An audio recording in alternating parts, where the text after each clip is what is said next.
Hey everyone, I'd like to give a shout out to our beautiful friend Carolyn Gimarelli, who is helping us out with guest art this week. Thank you, Carolyn! The time has come for us to talk about water. This has been one of those things that has caused some disputes in the comments and discussions ever since episode 1, when I brought up Dr. Emoto, who spent his life researching water, and demonstrated that by projecting love onto water and freezing the water, it would cause the water to freeze in beautiful patterns. Projecting negatively onto water caused the water to form like this, and that's a pretty dramatic difference. Emoto has tried this with many different energies and emotions. This is Beethoven, Bach, and Mozart. This is heavy metal, and this is hate. Now, the common argument from the skeptical perspective is that there was a triple-blind study on Emoto's research, and several times they didn't see nearly the same results that Emoto did. Does this mean Emoto is a lying, crazy Japanese guy? Not necessarily. He seems like a pretty level-headed guy. Could it mean that the people who did the triple-blind studies didn't understand what Emoto understood about water? Well, I feel like this may be more of a possibility, but this is what we're going to discuss today. Now, let's objectively look at water for a second. What do we really know about it scientifically? Well, we know that it's the most common substance on Earth. We also know that every living species of life on Earth comes from water, and needs water to grow. This includes crystals too, by the way. We know that the human body is roughly 75 to 90% water, and that's quite a bit. Not just humans though, it's prevalent in all life. Without water, life could not exist on this planet. Science knows that life emerged on Earth from water, and all of our studies of the planet shows that life must have originated with water, and slowly evolved outwards, growing and flowing and forming new life, but water was that original substance that it started in. They often call this the primordial soup. Water is the only element in existence that can exist in 3 states: solid, liquid, and gas. Because of that, it's pretty much everywhere. Water doesn't just flow in oceans, lakes, and rivers, but it flows through the air. Those clouds are nothing but water. It's also in abundance in the North and South Poles. What else do we know about water? Well, it's the only element that expands when it freezes, and contracts when it heats. Every other element on the planet does the opposite, which science today cannot explain. Scientists have also discovered that water is capable of creating an immense amount of pressure, either through freezing the water, or even in life. In a seed, for example, it reaches 400 atmospheres of pressure at the point of germination. This is why a plant shoot can break through asphalt with ease. Why does water have the highest surface tension of all liquids? Why is it that it's the most powerful solvent on Earth? And why is water able to rise against gravity through the trunks of giant trees against thousands of atmospheres of pressure? Want to know the truth? The truth is that there are a lot of unanswered questions about water and what it is, that we have absolutely no logical conclusive answers to. This is an absolutely beautiful thing, because admitting that we know nothing allows us to open up to learn new things about what it is that we want to know. In this situation, water.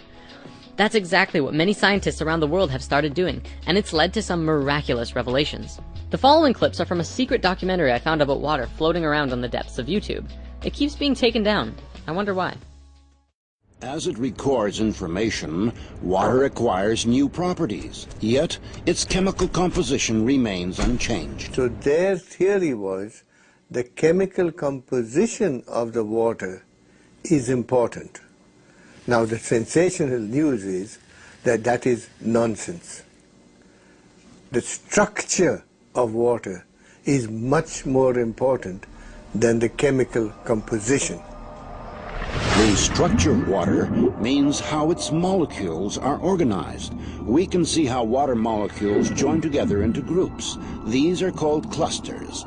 Scientists came up with the idea that these clusters work as memory cells of a certain sort, in which water recalls the whole history of its relationship with the world as if on magnetic tape. People don't think when you turn on the light, the water is changing. When you turn on the electric field from the power lines, the water may change. So that is the direction of research. Water, of course, remains water, but its structure, like a nervous system, reacts to any irritation. Modern instruments have made it possible to record the fact that within each of water's memory cells, there are 440,000 information panels, each of which is responsible for its own type of interaction with the environment.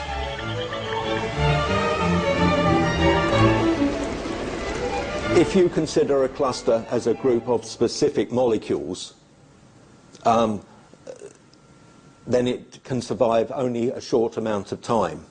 But if you consider it as a structure whereby molecules can leave and other molecules come in, the cluster can last effectively for a very long time. The stability of the cluster structures confirmed the hypothesis that water is capable of recording and storing information. It may be the single most malleable computer, it's like a computer memory. It's the memory of information. We must know how it is arranged. It is like the alphabet. If I give you the alphabet, you don't know a word, you don't know a letter, you don't know a sentence. So the molecular structure is the alphabet of water. And you must make a sentence out of water, and you can change a sentence. See, it's not just Emoto who's doing research on water, but many scientists, especially a lot of Russian scientists too, are hammering out amazing water discoveries every day. Emoto kind of led the way publicly when it came to the crystallized water freezing though, which opened up many avenues of public discussion. Now that we've looked at the light side of things, it's time to take a look at the darkness.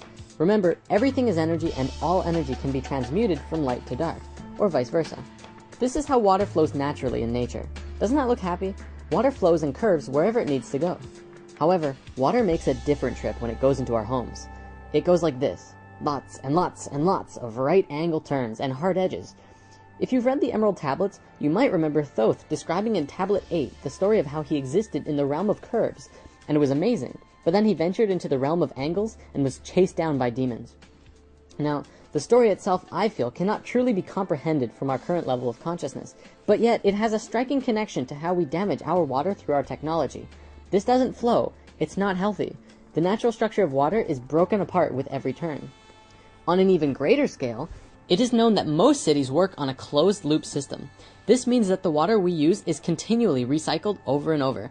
The water passes through aggressive chemical purification and powerful filters. Then, the water returns to our homes, still remembering the chemicals and violence it was subjected to. Even worse than that, though, is the informational pollution that the water accumulates as the water flows down miles of long pipes through thousands and thousands of homes and apartments. We are polluting our water spiritually, and it's happening on a huge scale. The water adopts all of the stress, fear, and anger in our lives. By the time it gets to our bodies, it is not in very good shape at all, and it's not benefiting us by drinking it. Now, I realize that that's pretty dark, but the most important thing to remember is that everything is energy, and all energy can be transmuted. So let's talk about that. What are some practical solutions for both cleansing our own water and getting cleaner and healthier, happier water into our bodies? First, I believe that this is another one of those many uses of orgonite. If we throw orgonite into our sewers or just keep them near the pipes in our houses, that will begin to drastically alter and begin a positive transmutation of the negative energy in the water into something more fantastic. Second, make yourself some spirit water. Since we discussed spirit water in crystals part 2, many individuals have written in to tell how they are no longer drinking coffee in the morning because they are putting crystals in their water before they go to bed and having a healthy, fresh glass of charged and vitalized water before their day instead. By bringing that healthy energy into your being, you're able to use that frequency and make yourself healthier and think clearer, and bring more high frequency and happiness into your life and all those around you, which in turn will spread more love. If our ancestors were able to make healing water using silver jars, what's to stop us from doing it too? Third, I think it would be amazing to do a weekly water meditation. Every Sunday, I'm going to go into meditation and put my intention and focus on healing and rejuvenating the water of the planet. It doesn't have to be at a synchronized time, we'll just say at some point on Sundays. You can work on transmuting the water in your body, or in the water flowing through your house, or for the whole planet.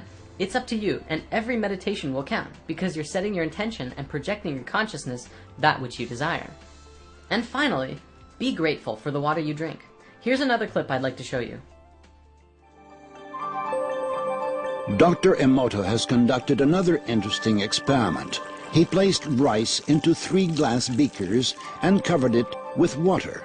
And then every day for a month, he said, "Thank you" to one beaker, "You're an idiot" to the second, and the third one he completely ignored.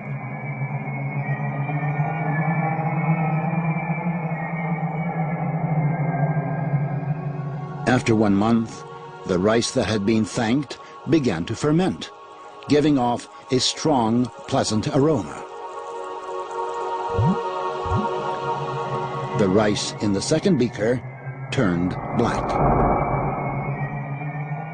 And the rice that was ignored began to rot. Dr. Emoto thinks that this experiment provides an important lesson, especially with regard to how we treat children. We should take care of them, give them attention, and converse with them. Indifference does the greatest harm. Tell some dreamy story, but almost practice. Water creates so many structures that life cannot exist without. Water forms the DNA helix. Water also forms the structures of proteins. Our bodies cannot work without water. Every seed, every embryo begins in water. It is the surrounding water in the embryo that gives life and brings the nutrition that is necessary to facilitate growth in that life. Our Earth is a giant container of water from which every form of life arose. Every living thing is essentially a container of water. Just like a piece of art that has not yet been sculpted by an artist in a clump of clay, within the water contains every infinite possibility for life within it. Water brought to life a pre-existing conception of life, but for any life to begin, there first must have been an impulse. Every species of living being constantly strives toward its own perfection, and it all came from the same original consciousness, the same source. The final thing I want to bring up before we conclude this week's discussion is a very cosmic analogy. Without water, life on Earth could not exist. The only other element that is absolutely necessary for life is the sun. Without the sun, we could not have life, and in a poetic and beautiful way, this is the cosmic father and mother of life on Earth. Think about it. In biological reproduction, you need a man and a woman. The male provides the seed, and the female provides the egg. And together they do a dance and form new life. The sun is the male aspect, bringing the cosmic life force energy to Mother Earth. Mother Earth is, of course, the mother, providing the egg where the new life will grow. And water could be likened to the placenta, from which all life grows in. The surface of the Earth where life grows is the womb for the life on the planet. As above, so below. Mother, father, child equals Earth, sun, new life. And that's us, as well as all of the animals and wildlife and crystals and everything living on this planet. Modern science and society is relatively skeptical, to say the least, of the messages from water. But when you look at it as a whole, I feel that Emoto's work is just scratching the tip of the iceberg when it comes to understanding water. To look at these frozen water crystals and brush it off as a pseudoscience is incredibly dismissive of a much larger understanding about what water is and what role it plays in the evolution of life itself. It is life. It is you.